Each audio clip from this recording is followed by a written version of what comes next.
Hi guys, welcome back to another video.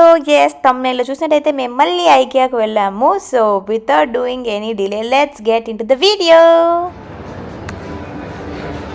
లోపలికైతే వచ్చాము. చూడండి గైస్, వీడు వచ్చి రాగానే ఇట్లా ట్రాలీ లోపల కూర్చుంటాడు. ఇంకా మేమేం షాపింగ్ చేయాలో ఏంటో. మనం ఆల్రెడీ ఐకియాకి చాలాసార్లు బెంగళూరులో వెళ్ళాము. అండ్ ఇక్కడ మేము బుడపెస్ట్లో ఉన్నప్పుడు కూడా ఐకియాకి ఆల్రెడీ 2 times వచ్చాము. ఎందుకంటే మనం సెటప్ చేసుకోవాలి కదా ఇల్లు అంతా ఆల్రెడీ. సో ఆల్రెడీ మేము వచ్చాము 2 times. కాకపోతే ఏమైందంటే ఇల్లు సెటప్ అంతా అయిపోయాక మళ్ళీ ఇల్లు మనం అన్ని వస్తువులు వాడుతూ మనకి ఇంకా ఏమేమి కావాలి అన్న విషయాలన్నీ మనకు తెలిసి వస్తాయి కదా. So once we start using everything we can understand మనకి ఇంకా ఏమేమి కావాలి అని. సో అందుకని చెప్పి అన్ని లిస్ట్ రాసుకొని అయితే మళ్ళీ ఇప్పుడు వచ్చాను ఐకియాకి. ఇది 3rd time రావడం. ఫస్ట్ టైం అయితే అర్థం కాలేదు ఏమేమి కొనాలి అని. సో బేసిక్ ఐటమ్స్ కొనుక్కున్నాను. సెకండ్ టైం వచ్చినప్పుడు కొంచెం అర్థమైంది. సో మ్యాట్రెస్, పిల్లోస్, కర్టన్స్ అలాంటివన్నీ కూడా కొనడం అనేది జరిగింది సెకండ్ టైం. అండ్ కిచెన్లో ఆర్గనైజర్స్ అలాంటివన్నీ కొనుక్కున్నా. ఇప్పుడు ఇంకొన్ని స్మాల్ ఐటమ్స్ అయితే మిగిలింది. సో అవన్నీ కొనుక్కోవడానికి మళ్ళీ ఇప్పుడు ఐకియాకి వచ్చాను. సో చూసేద్దాం. It's all but the same. So ఇండియాలో ఎలా అయితే ఉంటుందో సేమ్ అట్లే ఉంటుంది. బట్ నేను ఏం ఐటమ్స్ అయితే కొన్నాను అవన్నీ నేనైతే వ్లాగ్ చేసి చూపిస్తాను. So let's get started. So అదనమాట మ్యాటర్. సో ఎస్, ఐకియాకి అయితే వచ్చేసాం. ఇక్కడైతే అందరికీ తెలిసినట్టే మనకి ఇలా ఐడియా రూమ్స్ అనేది ఉంటుంది. ఒక చిన్న స్పేస్లో స్పేస్ సేవింగ్ కాన్సెప్ట్స్ అన్ని యూజ్ చేసి ఒక రూమ్ని ఎలా డిజైన్ చేసుకోవచ్చు, ఆర్ ఒక లివింగ్ హాల్ ఆర్ కిచెన్ అవన్నీ ఎలా డిజైన్ చేసుకోవచ్చు అని చెప్పి ఇక్కడ మనకి ఐడియా రూమ్స్ ఉంటుంది. అండ్ మేము ఆల్రెడీ సోఫా కమ్ బెడ్ తీసుకున్నాము. ఆ వీడియో కూడా నేను ఇన్స్టాగ్రామ్లో పోస్ట్ చేశాను. మీకు ఎవరికైనా కావాలంటే నేను కింద లింక్ ఇస్తానమాట నా సోఫా కమ్ బెడ్ది. You can check that out. మాకైతే చాలా బాగా నచ్చింది. అండ్ ఎస్, ఆ బెడ్ మన సోఫా కమ్ బెడ్కి నేను ఆల్రెడీ 2 pillows తీసుకున్నాను ఆల్రెడీ. ఈ కుషన్ పిల్లోస్ అంటారు ఆర్ సోఫా పిల్లోస్ అంటారు కదా. ఇంకో పిల్లో కావాల్సి ఉండింది నాకు. అవే చూస్తున్నాం యాక్చువల్లీ. అండ్ ఇలానే చిన్న ఐటమ్స్ ఎక్స్ట్రా పిల్లోస్ కొన్ని కావాల్సి ఉండింది. మనకి బెడ్ ఉంటుంది కదా, సో దానికి pillow cases, and then bed spread, దివానా పైకి ఆర్ సోఫా కమ్ బెడ్ పైకి ఒక bed sheet, and then dining table, ఇలాంటివి చాలా చూడాల్సి ఉండింది. సో అందుకనే మేము ఇప్పుడు ఐకియాకి అయితే రావడం జరిగింది.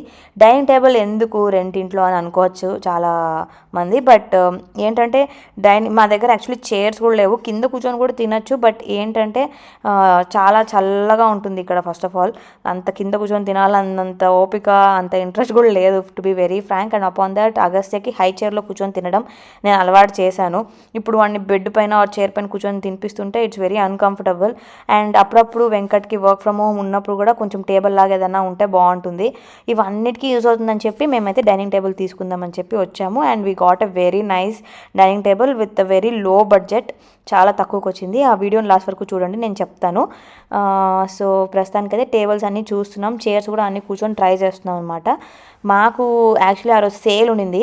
ఇక్కడ ఏంటో బ్లాక్ ఫ్రైడే కింద జనవరిలో యూరోప్లో సేల్ బాగుంటుందంట అన్ని ప్రోడక్ట్స్ పైన. అట్లే ఐకియాలో కూడా సేల్ ఉండింది. మేము న్యూ ఇయర్ అయ్యాక వెళ్ళాము. మాకు న్యూ ఇయర్ అయ్యాక కూడా ఐకియాలో ఆల్మోస్ట్ 40, 50, 60 అట్లా సేల్ ఉండింది అనమాట చాలా ఐటమ్స్ పైన. సో మేము తీసుకున్న ఐటమ్స్ అన్నీ మాకు కొంచెం మంచి అఫోర్డబుల్ ప్రైస్లోనే దొరికింది. We were very happy for that. So అలా డైనింగ్ టేబుల్స్ వేట అయితే మొదలైంది. సో ఇక్కడ ఈ డైనింగ్ టేబుల్ కనిపించింది కదా, సో ఇలాంటి మోడల్లో తీసుకుందాం అనుకున్నాం ఫస్ట్. బట్ అది కొంచెం ఎక్కువ అనిపించింది. లాస్ట్కి ఇది తీసుకున్నాం మేము. ఇది సో ఇక్కడ 21,990 foreigns అని ఉంది, which is almost equal to 5,000 to 6,000 rupees. అంటే ఇండియన్ రూపీస్లో జస్ట్ 6,000 రూపీస్కి ఆ టేబుల్ అయితే మాకు వచ్చేసింది. ఇంతకుముందు వైట్ టేబుల్ చూపించాం కదా, ఆ టేబుల్ తీసుకున్నాం. అండ్ ఇక్కడ గ్రే చైర్స్ అయితే ఏదైతే కనిపించిందో ఇంతకుముందు క్లిప్లో ఆ చైర్స్ తీసుకున్నాం. ఒక చైర్ మాకు 2,000 పడింది. సో 2 చైర్సే తీసుకున్నాం, which is 4,000. So within 10,000 మాకు డైనింగ్ టేబుల్ అండ్ చైర్ 2 దొరికేసింది. We were very happy. So అదైతే అలా షాపింగ్ అయిపోయింది అనమాట. డైనింగ్ టేబుల్ అయితే ఫోటో తీసుకొని కింద మార్కెట్ హాల్లో తీసుకోవాలి.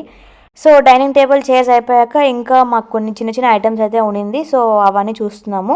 అవన్నీ చూస్తుంటే నాకు ఇక్కడ ఈ కిచెన్ కనిపించింది. ఈ సెటప్ అంతా నాకు చాలా మంచిగా అనిపించింది. First of all I'm a very big fan of island kitchen. And ఇది చూసేసరికి ఐ వాజ్ లైక్ ఓ నాకు కూడా ఇలాంటి కిచెన్ ఉంటే బాగుంటుంది కదా అనిపించింది అనమాట. అందుకే వీడియో క్యాప్చర్ చేసి పెట్టుకున్నాను, ఎప్పటికైనా అలాంటి కిచెన్ కావాలి అని చెప్పి. అండ్ ఎస్, ఐకియాలో ఎవరైనా ఐకియాకి ముందు వెళ్ళింటే మనకి ఆబ్వియస్లీ తెలిసే ఉంటుంది. ఇలా ఎల్లో ట్యాగ్స్ ఉన్న ఐటమ్స్ అన్నింటినీ మనము ఫొటోస్ తీసుకొని కింద మార్కెట్ హాల్లో పికప్ చేసుకోవాలన్నమాట. అండ్ ఇక్కడే మనకు రెడీగా ఉన్న ఐటమ్స్ అన్నీ కూడా అక్కడ వాళ్ళు పెట్టేసి ఉంటారు. లైక్ మనం ఎనీ అదర్ షాపింగ్ మాల్లో ఎట్లయితే పికప్ చేసుకుంటామో ఆ ఐటమ్ని మనం స్టాక్లో ఉంటే అవన్నీ అక్కడి నుంచే తీసుకోవచ్చు. బట్ హ్యూజ్ ఐటమ్స్ అవన్నిటిని మనం కింద మార్కెట్ హాల్లోనే పికప్ చేసుకోవాలి. అది కూడా నేను ప్రీవియస్ వీడియోస్లో అన్నీ ఎక్స్ప్లెయిన్ చేశాను. I think IKEA is not new for so many people now. Many of us have already visited IKEA. So నేను దాని గురించి ఎక్కువ డీటెయిల్స్లోకి అయితే వెళ్ళను. సో మేమైతే నెక్స్ట్ దీనికి వెళ్ళిపోయాము. Next section was all this mirrors, lights and everything. So ఇక్కడ కూడా మాకు అదే లైట్ సెక్షన్స్ వెళ్ళే దారిలో మాకు ఈ సెటప్ కనిపించింది, which is a walk in wardrobe. So ఇది కూడా చూసి చాలా ఇంప్రెస్ అయిపోయాం అనమాట. సో నాకు కూడా అందరికీ ఉంటుంది obviously, every one will dream of walk in wardrobe and a closet like this. And being a girl and I'm always in love with fashion, clothes, accessories, bags, shoes and everything.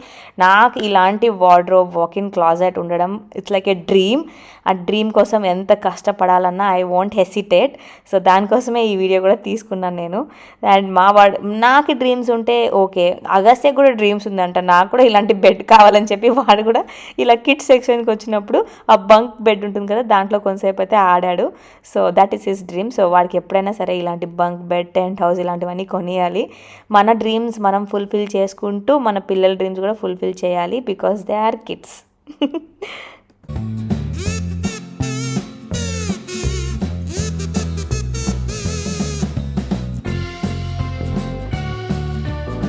So moving on to the next section. ఇక్కడైతే మనకి మొత్తం bedding ఉంటుందన్నమాట. Pillow cover and then bedspreads and then mattress protectors, what not అన్నీ ఉంటుంది. So ఇదన్నీ ఒక పెద్ద section, it's a huge section ఇక్కడ. సో ఇవన్నీ ఎవరికైతే కావాలో వాళ్ళు అవన్నీ తీసుకోవచ్చు. And you get a lot of varieties. Cloth material అన్నీ కూడా చాలా బాగుంది. నేను ఆల్రెడీ యూస్ చేశాను కాబట్టి చెప్తున్నాను, ఇట్స్ వెరీ గుడ్. సో ఎవరికైనా కావాలంటే కూడా తీసుకోవచ్చు. నేను కొన్ని ఆర్టిఫిషియల్ ప్లాంట్స్ అవన్నీ తీసుకోవాలనుకున్నాను, బికాజ్ మనం ఒరిజినల్ ప్లాంట్స్ మెయింటైన్ చేసే అంత లేదు ఇక్కడ. సో అవన్నీ కొన్ని అయితే నేను పికప్ చేసుకొని ట్రాలీలో అయితే వేసేసుకున్నాను అనమాట. బికాజ్ ఇక్కడ మేము ప్రస్తుతం ఉన్న 1 BHK ఫ్లాట్ అయితే మొత్తం వైట్స్ అండ్ గ్రేస్లో ఉంది. ఇట్స్ ఆబ్వియస్లీ నైస్, నాకు అట్లే ఇష్టం యాక్చువల్లీ. మొత్తం వాల్స్ అంతా వైట్, డోర్ అంతా గ్రే కలర్ అట్లా ఉంటుందన్నమాట. సో ఆ థీమ్కి మ్యాచ్ అయ్యేలాగే నేను కూడా నా ఫర్నిచర్ అన్నీ కూడా సెలెక్ట్ చేసి తీసుకున్నాను. బట్ అక్కడక్కడ కొంచెం కలర్ఫుల్గా ఏదైనా యాడ్ చేస్తే బాగుంటుంది కదా, మొత్తం ప్లెయిన్ ఉండకుండా అని చెప్పి ఇలాంటి ఆర్టిఫిషియల్ ప్లాంట్స్ అయితే తీసుకున్నాను. బట్ అవి పెట్టడానికి కూడా ప్లేస్ లేదనమాట, ఎందుకంటే చాలా మినిమల్ ఫర్నిచర్ అయితే ఇచ్చారు. ఆబ్వియస్లీ ఇట్స్ రెంటెడ్ హోమ్ కాబట్టి. సో ఎక్కడైతే పెట్టచ్చో అలాంటిది ఇంట్లోనే ఫస్ట్ టైం నేను మైండ్లో డిసైడ్ అయిపోయి వెళ్ళి తీసుకోవడం అయితే జరిగింది. And this is the market hall. ఇక్కడే మనం పికప్ చేసుకోవాలి మన డైనింగ్ టేబుల్ని. పికప్ చేసుకుని అయితే మేము ఇక్కడ లైన్లో నించుకున్నాము బిల్లింగ్ కోసం. So this is going to be a very short video, just a quick tour of IKEA and Budapest అంతే. It's just the same of any other IKEA everywhere. ఆ రోజు రష్ అయితే మామూలుగా లేదు, డీల్స్ ఆఫర్స్ అన్నీ ఉండింది. అండ్ వీకెండ్ వేరే వెళ్ళాం కాబట్టి చాలా రష్ ఉండింది. ఆల్మోస్ట్ బిల్లింగ్కే చాలాసేపు పట్టింది మాకు. అవంతా అయిపోయాక క్యాబ్ తీసుకొని ఇంటికి అయితే వచ్చేసాము. ఆల్మోస్ట్ 20 minutes దూరంలోనే ఉంది మాకు ఐకియా. క్యాబ్లో వస్తే, బస్లో వెళ్తే 45 minutes పడుతుంది. సో నేను తీసుకున్నవన్నీ చూపిస్తున్నాను, జస్ట్ లైక్ ఏ మినీ హాల్. ఆ 3 cups అయితే తీసుకున్నాను. అండ్ దెన్ సెరామిక్ కప్స్ అది ఇది ఈ డబ్బాలు. బట్ దానికి ముందు ఒక చిన్న ప్యాన్, అది పాల కోసం అని తీసుకున్నాను, నాన్ స్టిక్ ప్యాన్ చిన్నది. అండ్ దెన్ ఆ డబ్బాలు యాక్చువల్లీ నేను లాస్ట్ టైం పోయినప్పుడే తీసుకున్నాను, ఎక్స్ట్రా కావాలని చెప్పి తీసుకున్నా. This is a pizza slicer. And ఇది ఆయిల్ ఐటమ్స్లో యూస్ చేస్తారు కదా ఆ గంట, దాన్ని ఏమంటారో నాకు తెలీదు. అండ్ ఈ బ్లాక్ కలర్ థింగ్ వచ్చి నైఫ్ షార్ప్నర్ అనమాట. నైఫ్ షార్ప్నర్ తీసుకున్నాక ఈ ట్రే తీసుకున్నాను, డైనింగ్ టేబుల్ పైన పెట్టేదానికి బాగుంటుందని ఆ ట్రే ఒకటి తీసుకున్నాను నేను. And yes of course dining table and chairs తీసుకున్నాం. అది వెనకాల ఫిక్స్ చేసేదానికి వెంకట్ అయితే చాలా కుస్తీ పడుతున్నాడు. That's all together a different story. And ఈ వుడెన్ బాల్స్ అయితే తీసుకున్నాను నేను, క్యూట్గా అనిపించింది. And it's also useful, vegetables అలా వాష్ చేసినప్పుడు పనికి వస్తుందని. ఈ గ్రీన్ కలర్ థింగ్ అయితే మైక్రోవేవ్ బౌల్ అనమాట. అది కూడా తీసుకున్నాను. సో ఇవన్నీ నాకు యాక్చువల్లీ రీజనబుల్ రేటే పడింది. నాకు రేట్ అయితే ఎక్కువ గుర్తులేదు, but if you search in IKEA website you will get it. And ఈ ఎక్స్ట్రా ప్లేట్స్ అయితే తీసుకున్నాను, ఎవరైనా వస్తే పనికి వస్తుందని. Because as of now we have just 2 plates, అది కూడా స్టీల్ ప్లేట్స్ అంతే. అండ్ ఈ కౌంటర్ టాప్ టేబుల్ ఒకటి తీసుకున్నాను. I felt it very nice and useful, kitchen దగ్గర పనికి వస్తుందని. సో అదన్నమాట నేను తీసుకున్న ఐటమ్స్ అన్నీ. So I think I have to end this video here. So నేను అన్నీ సర్దేసుకుంటున్నాను అనమాట. And it was a very tiring day. Obviously ఐకియాకి వెళ్ళొచ్చాక హూ విల్ హ్యావ్ ఎనర్జీ? నాకైతే ఫుల్ టైరింగ్ అనిపించింది, ఎందుకంటే 1 కాదు 2 కాదు 3 సార్లు వెళ్ళొచ్చాను. ఆ మొత్తం తిరగాలన్నమాట, ఏం చేయాలన్నా మొత్తం తిరిగే రావాలి బిల్డింగ్ వరకు. So it was so tiring. And upon that బేబీతో వెళ్తే మాత్రం చాలా కష్టంగానే ఉంటుంది. So be prepared for everything. కిడ్స్తో వెళ్తే చాలా కష్టము. So I think I will end my video here. So you guys know what to do. If you like this video, give it a like and share this video with your family and friend. And also please do subscribe to my channel. ఇలాంటి content ఇంకా నేను ఇవ్వాలి అంటే మీ support నాకు చాలా అవసరం. So please do subscribe guys. I will see you guys in the next video. Until then, bye bye.